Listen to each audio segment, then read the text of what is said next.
Little windy. Little windy.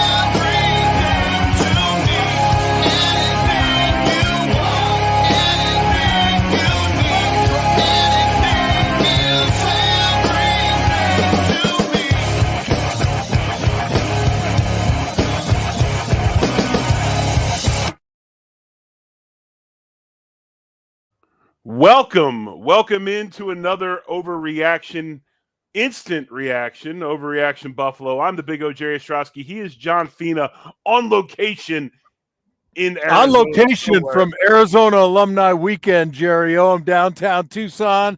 Got a cool hip new bar in the background. They're playing pickleball, throwing bags, doing shots out of an ice mountain or something like that. I don't even know, bro, but it's packed with all my old teammates from Arizona, and we're having a hell of a time. Hey, join in, get in the comments on YouTube if you're watching on Facebook or on X. You want to join in and be interactive with the show, do so over on YouTube. But again, Bills just made their third round selection, 95th pick in this year's 2024 draft. Real quick, if you don't know about Dwayne Carter, here's the particulars: 6'2", 302. He's got a wingspan of 79 and an eighth. 4.99 in the 40, 7.95 in the three cone, 4.75 shuttle. He did vertical 32 inches, broad jump 9.1 inch, 9 feet 1 inch. Positives about him: good size and frame, decent arm length, got some quickness, burst off the ball. He does have good hand usage. Upper body strength is good at the point of attack.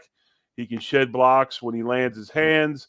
He's a solid bull rusher if he keeps his pads down. Negatives: the punch, he winds up a little bit, has a habit of standing up in his stance and playing with narrow base. Subpar lateral movement skills, inaccurate with his hands sometimes. He's got significant dip in TFL and sacks this past season. He is a 13-game starter, 41 total tackles, 1 sack, 3.5 tackles for loss, 4 passes defended, 1 fumble recovery. That is 2023 stats. He is he's on age. He was born in 2000. So you're looking at a 23-year-old guy, a full-time guy at Duke. And people say his transition into the league will be better usage of the hands. And you're going to hear this theme as we roll into the second, third, fourth, fifth rounds. These are the guys that have the ability. They have the natural skills. Maybe they need to be coached up a little bit. But, John, what do you think about this? This is a pick area that you called in our top 3 show. I went safety, wide receiver, and center. You went wide receiver. I can't remember your 2, might have been secondary, but you did go D tackle after that. How do you feel about this pick? Well, Jerry, I think when you start getting down into the middle of the third round and then everything that comes thereafter, you're kind of splitting hairs. You can't grade out a guy in the third round the same way you're going to talk about a guy in the second or first round, right? So you gotta start looking at what the positives are. You get a guy who I think for his height has got a really big wingspan, right? So first off, he's got the length. I like the length. If he needs some refinement, I mean, what better place to be than with Oliver and Daquan Jones, right? So you don't expect this guy to be a starter, but with McDermott's propensity to want to roll guys, you could put him in a position where he can be successful, maybe not get exposed, do a little run stopping. I think it's a good pick. It's a solid pick. I'm with Joe in the comments. I was kind of hoping to go wide receiver again, but there are enough holes to fill that it makes sense to go into third for D tackle and see what flushes out over the balance of the needs later on. And we'll talk about that a little bit. Troy Franklin sitting there from Oregon, still available late in the third round. If he doesn't get picked this next pick in 96, it probably already was made. I don't know what it was. There he goes into the fourth round of day 3 of this draft. Brandon Beane kind of sending out signals maybe that he had some speed guys that were smaller type receivers Mm-hmm. that he wasn't interested in. He wanted that size, and we'll talk about the rest of the recap of day one. I want to sure. go back. I want to go back to Dwayne Carter a little bit. John, this is a guy that if we got our scouting report on Wednesday morning in the meeting room, you'd have all the catchphrases, right? Small area quicks, anchor guy, plays the run well. And then you'd also get the last thing, which I think he is right now in his career until they could possibly develop him. He's a first and second down guy. This isn't a third down guy. This is a depth guy at D tackle. Maybe it allows the Bills, if they have to move some vets for some cap considerations, you got some depth now inside. Little bit more size, kind of, goes against the norm with Ed. Ed's, not quite as big. Not naturally, he's a smaller guy that's quicker. This guy a little bit more base to him. So again, I think the theme of the day is needs, right? All the needs so far that we thought about besides edge rusher have been filled. So I think tomorrow will be an interesting day. I agree with you. I mean, I like the idea of small area quicks, right? And if he gets his hands working, as well as I do, when you're playing on the inside and you got a 3 technique or a 1, you really have to land the hands. And if a guy becomes proficient with knocking hands down and he can get almost even, then man, I mean, look, you were a great player. I was a good player. And you end up chasing a guy every now and again. Why do you end up chasing a guy? Because he beats you on the hands, right? So coach that kid up. And I keep going back to, I can't study 240 kids for the entire draft, right? You got to understand that every team, including the Bills, have a team of scouts that are working for 9 months or more on 250 kids. So I like the pick. I think it's a need. Again, I'm a little torn. I almost wanted to go wide receiver again, but maybe the wide receiver room is okay now. I think so, but I also think they will address wide receiver again, possibly in the 4th. You got a ton of 5th-round picks. They still can package some of those 5ths up to move up in the 4th or add another 4th-round pick. So I think the possibilities are there. With the depth of wide receiver in this draft, I think you'll see Bean hit wide receiver at least one more time, maybe twice. You still have a few areas that you need to reach, that you need to go to, edge being one of them. And in that 3rd round, you're looking at a draft that was very deficient in depth, in D tackle, and at edge. I thought that was early in the 3rd. You brought up a good point, man. I mean, when was the last time there were so few interior D linemen in a draft? It's kind of surprising to me. So if you're getting your guy in the 3rd, that's not too bad. I think, and I'm with you and Joe on this. I think now maybe you start looking at a center, right? You start bringing a guy in who he might not be the guy right now, which I don't think we need. I don't think there's a drastic need at center, but it would be nice to have a guy with snapping experience who they could put into the system and develop over the next year. You have to look at the Dallas Cowboys. You have to think that maybe the Bills do what the Cowboys did earlier in the 3rd round. They go ahead and take BB from Kansas State, a mauler guard. I texted my buddy who's a big Cowboys fan. I'm like, help me out here. They got Tyler Smith last year in the 1st round. Then they go ahead. They've got one of the best guards in Zach Martin. Tyler's playing left guard. You draft a tackle in the 1st round. What are we doing here? And they go, oh, well, BB's moving to center, which makes sense, right? So maybe there's a guard out there, a guy that the Bills have kind of earmarked to be that dude they can bring in. And now all of a sudden, what do you have? A natural swing man once again that can back up guard and play center. So, which in turn might be somebody they have on the roster right now, and like David Edwards. But I think you'll see the Bills dive into that a little bit later on. To go back to the Dwayne Carter pick, I coach a little bit of high school football. You do as well. And one of the things I tell my kids sometimes is, I'm like, look, God blessed you, right? God gave you size. He gave you big hands. He gave you long arms. You're a big person. Play big. Be big. And it sounds like with Carter, that's kind of something he needs to understand. He's got base. He can put more weight on. They're going to transform the muscle to fat whole thing. Right. They're going to get him ready to play. he needs to play big. And I think eventually, if his career progresses the way maybe Brandon Beane in that front office sees it, he's going to be a guy that eventually becomes that anchor inside maybe 1-3 technique for the Bills. Yeah, I couldn't agree more. But it's all about that activity, right? Play big, play ferocious, and I mean, everybody in the draft has got a little bit of that, but how can you develop that kid? How can you get him to bring it out play after play?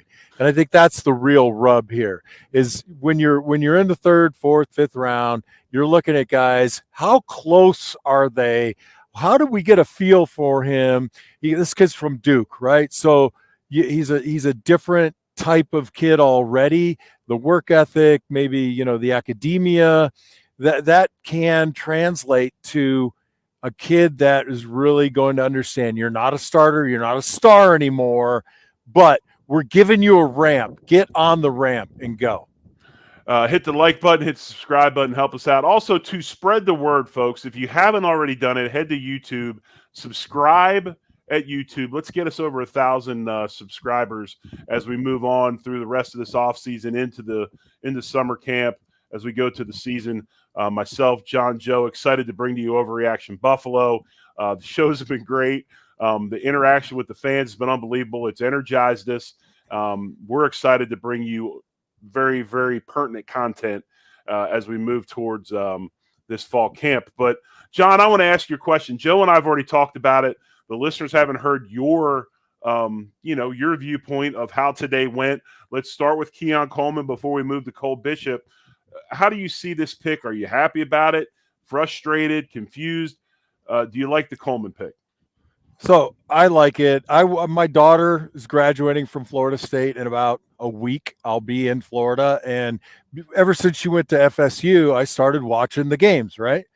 I think it fits with the need. So a lot of people are like, oh, Ladd McConkey, right? Or Worthy or some of these guys that aren't they just too much like Shakir?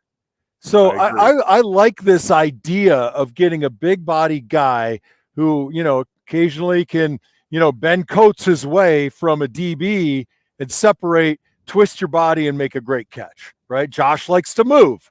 And when he scrambles, you got to get separation and vertical. And I think he fits those needs. He's got, and again, okay, he wasn't fast enough, right? But those things can come along. He might drop 5 or 10 pounds, but he's still a big, strong guy who makes some pretty damn cool contested catches.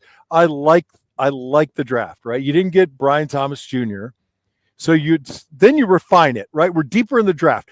What do we really need? What need are we trying to fit? And I think that is what could be missing. Again, John, and I'm going to say what I said to Joe earlier. Everybody was in love with Brian Thomas Jr. He falls all the way to 22. Jacksonville actually trades up to get him. So it wasn't like everybody else was just dying and in love with him. Jacksonville had to trade up to get the guy. So he's gone off the board. Then you look at some of the other guys. DeJean, he doesn't get picked until the Eagles take him in the second. You look at AD. Was it AD? Is it Mitchell? The other Texas wide receiver. Adonai Mitchell. Yeah. He was right there. Everybody loves him. That's who we're going to take. Right. We don't take him, and he doesn't go till halfway through the second round, or almost the bottom half of the second round. So the draft and the way it's flowing is validating Beane's, the way he feels about these guys right now. So I'm not upset. Yes, if anything, I'm not upset we don't have Franklin from Oregon. I'm more wondering what the deal is that nobody else took him either. So I think that curious, right? I agree with you. Draft is going. It's obviously that they're validating, Beane and what he's felt about these guys, when he evaluated them. Right. No, and they have made it pretty damn clear, right? They are going to pick guys that fit a very specific need. So, and again, I mean, you have certain types of guys, right? Dalton Kincaid is a fantastic tight end, but I don't think he's the scramble guy. Josh is on the loose. He's a guy that's going to create a little bit of separation, but then do that type of wide receiver catch that I think we'll get from Keon Coleman. Now, I'm not discounting Dalton Kincaid. Love the pick. Think he's a fantastic player from last year, and he's only going to get better with a guy like Keon Coleman next to him. And don't forget about guys like Matt Collins, who we pick up. Don't forget about guys like Curtis Samuel. So we've added receivers, just not in this draft. So right, go ahead. I think, Jerry, the problem with that is when you take free agents, as a fan of the Buffalo Bills, I am hyper focused on everybody on the field and everybody who could be on the field that wears the blue and red, right? America's colors, right? And when Matt Collins comes in and you're kind of like, who, what, it doesn't translate, but they brought him in for a specific reason. So the fit for Keon fits something that they didn't feel they had. I also caution Bills Mafia, please don't get wrapped up in all of these evaluations of these players. I listened to Brandon Beane and what he said about Coleman. Of course, he's going to talk well about him. He just picked him, right? But sure. There's a narrative out there that he's a poor route runner. He's not that bad of a route runner. I mean, his route running is fine. Will it be refined in the NFL? Yes, because you got to be a bit more precise as you go on, because the DBs are better, right? He has all the things you can't coach. He's got size, strength, vertical jump, ball skills, all those things. The guy loves the game of football. He works hard. He's going to work hard. He's 20 years old, folks. Relax. So you brought up such a great point. He's 20 years old. So he's been coached well, if he even was coached well at the college level, for all of 2 or 3 years. Right. I mean, he's a baby at 20 years old. I mean, there's so much for him to develop: speed, just learning and understanding how the game is played at the professional level, and realizing, this is the type of work I have to put in, talking about, how you run your stem, the route tree. I mean, he's got a lot of growth, and I like that. And the other thing I want to add is this too, and you might be able to chime in because you've probably seen him. He plays for Mike Norvell. Mike Norvell coached at Tulsa as an offensive coordinator, was the wide receivers coach first, was the OC at Arizona State, where you might have, been familiar with him. He goes to Florida State as a head coach. He is a system offensive guy, okay? He's more into the athletic ability, beating guys. I mean, they're not going to run a ton of complex stuff. They run their system. So he's been limited there. Then you look at Florida State last year, and if everybody remembers, because most of the country was irate and up in arms that they didn't get put into the Final Four of the college football playoffs, and the excuse used was because of the health of the starting quarterback. By the end of the season, they were playing walk-on quarterbacks or true freshmen. So he didn't have the greatest of quarterback play last year. So probably why he made so many circus catches last year on film is because they didn't have a guy throwing the ball that was I don't want to say worth a flip, but not experienced. Well, not enough precision. Right. Put the ball where it needs to be. We talk about separation. We talk about speed. Everybody wants to comment about his speed. He's not fast. He ran the number one gauntlet drill time at the combine this year, which is their number one drill that the wide receivers run. If you're familiar with the combine, every position has their couple of niche kind of drills that everybody gets excited about to see if they do. The gauntlet is when they run down the middle across the field, and each side of the field is throwing footballs to him. He had the fastest time and didn't drop any footballs, if I remember correctly. So the guy plays fast. Maybe he's not track fast, but he plays fast. So everybody needs to just simmer down a little bit and allow this thing to play out, because I think eventually, as long as he matures, Keon Coleman is going to be a hell of a player for us in the National Football League. Yeah, and something you said, though, simmer down, the NFL doesn't want that. Social media doesn't want that. It is the greatest sports extravaganza, the NFL draft. I mean, they've knocked it out of the park. It is a show. It's entertainment. I mean, probably Right. right now in 14 cities across America, there's a bar fight going on right now because your team picked somebody and that guy thinks he's dog doo and the other guy thinks he's great. I mean, it is an incredible fiasco. And then in the end, Jerry, I've always said, people ask me, and it'll happen again. It'll happen on Sunday. People will say, hey, Fina, how'd the Bills do in the draft? And I'm going to say the same thing I always say. I'll let you know in a couple of years. Because that's the college football. That's the college football answer too, by the way. Yeah. Well, I mean, you just don't know, right? Right. You get there's still hunks of clay. Kids go from high school to college and they're totally raw. And then they get some refinement. Maybe they get good coaching. Maybe they get mediocre coaching. That next level is another huge jump. So when you say simmer down, I'm simmered, bro. I'm with you. Yeah, but I think people love to get a hot take out there. People want to take a dig because they want to start a little Twitter war. And frankly, I'm a total lurker. I'm in for it, man. I read through them all and laugh and laugh. I love it. Well, here's another thing. And T-Jab asks, and we'll put it up. And I'm going to touch on this real quick. Then I want your opinion. Wants to know about Cole Bishop. Doesn't know much about him. Cole Bishop from Utah, the safety. Obviously, him and Dalton Kincaid know each other real well. I'm sure they talked to Dalton about him.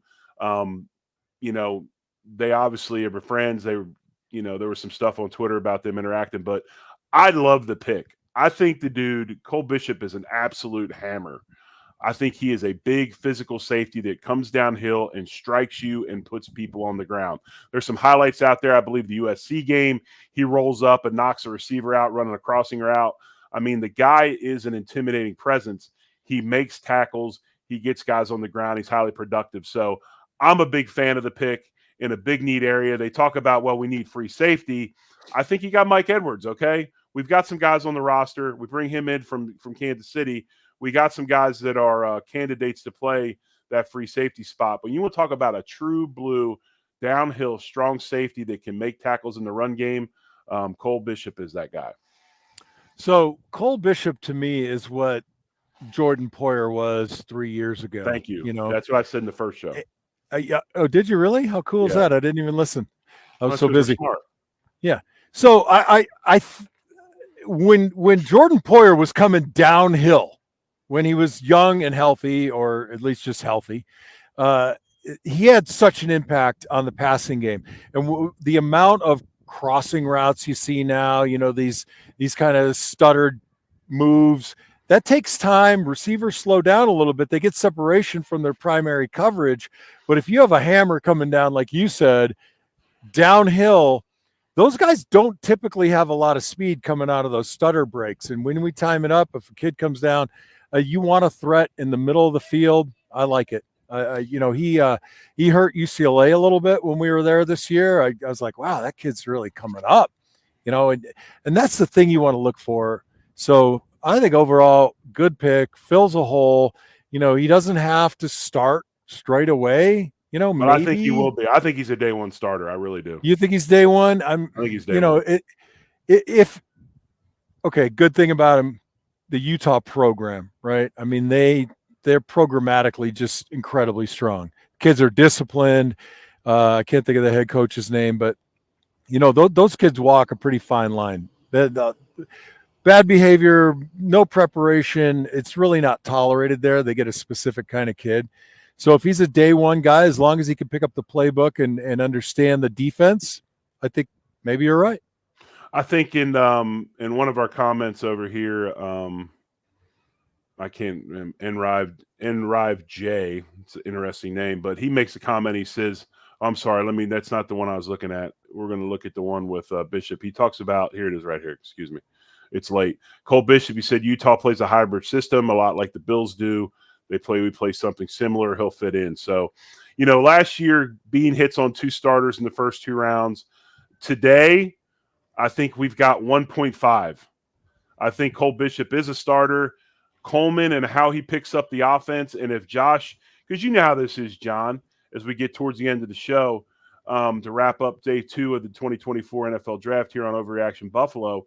But if Josh trusts him that he'll be where he's supposed to be, then he's going to play.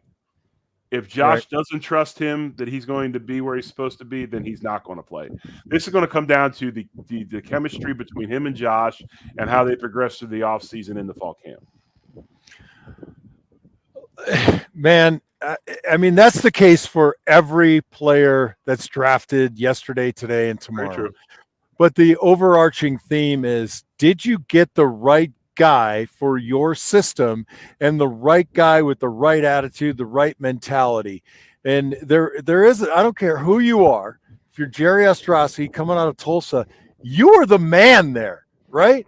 You're the man. And then you arrive at NFL training camp and you're like, I'm just another guy right now. I mean, I got a long ass way to go. Yeah. So you got to get the right guys that are going to come and realize I haven't earned anything yet, and I'm going to take the slings and arrows and I'm going to take those wounds and patch them up, and I'm going to get better every day. And that's what's so important about those, those 30 visits and the draft meetings. And that's why they do all the research online, and they talk to your cousins, uncles, nephews, brothers, sister. They got to find out that kind of stuff. What kind of head does this kid have on our shoulders?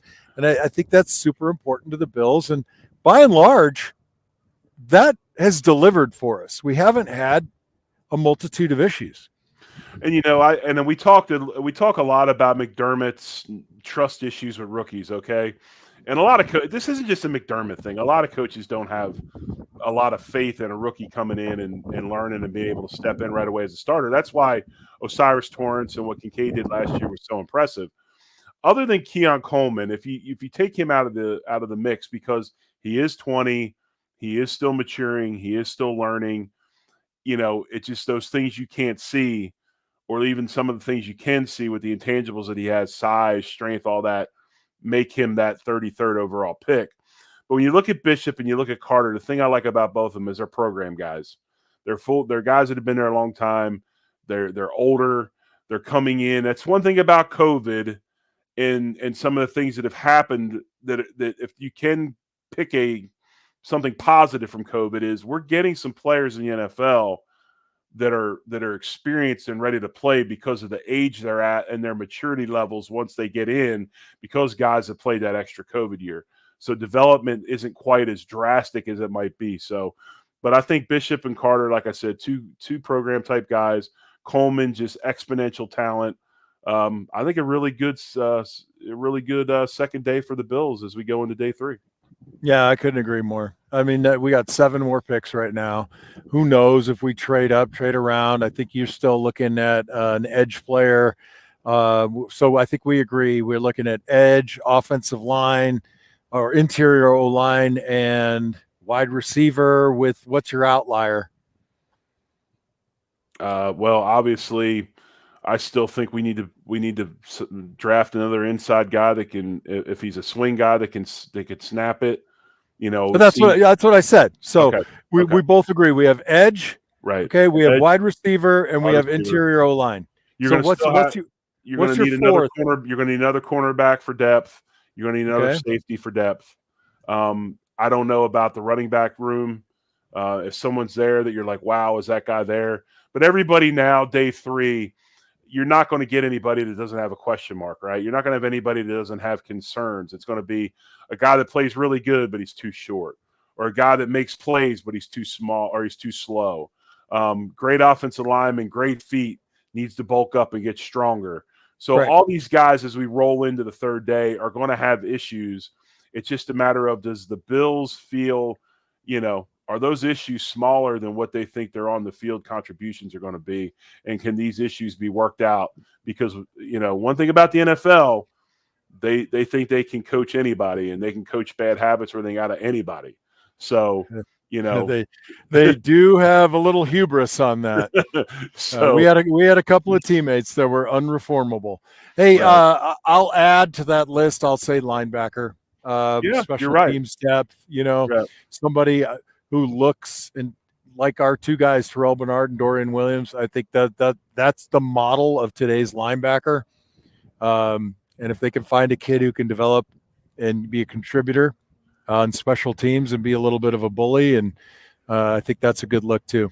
I didn't think about running back, Jerry, but there is talk that, a third running back would not be a And since we're at 30 minutes, and I want you to get back to your party. And by the way, folks, we appreciate you.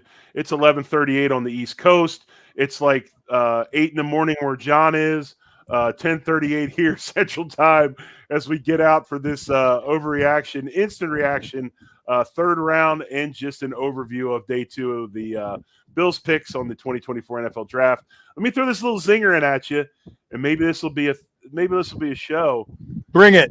If they get into the later rounds and there's a highly talented or maybe a quarterback there that's got a lot of talent that's raw, do they take a chance to make sure they have a solid backup behind Josh Allen as he moves towards the latter part of his career? I don't know. So think about that. That's very interesting. But while you're thinking about it in the comments there, Ralph, Scott, Michael, T-Jab, make sure you go to YouTube. John, are you at Walmart? Are you at Walmart? No, man, I'm not at Walmart. I'm at Corbett's. They got pickleball. They got bags. Walmart. Maybe I need to stop at Walmart on the way home, Jerry. I could pick up some 2-for-1, some BOGOs, baby. Thank you for that, Scott. I appreciate that. All right, Fina, any last words before we get out of here? No, man, just enjoy the ride. Don't judge. Wait it out. Root for your team. It's great being here. Love you guys. From calling out from Walmart here, buddy. Not sure what we're going to do tomorrow, but we'll definitely be back on Sunday night as we roll into another week of the new Overreaction Buffalo Sports Network. I'm the Big O, Jerry Ostrowski. He's John Fina. Wrapping up day 2 in the 2024 NFL Draft. As we always say, go Bills. Go Bills.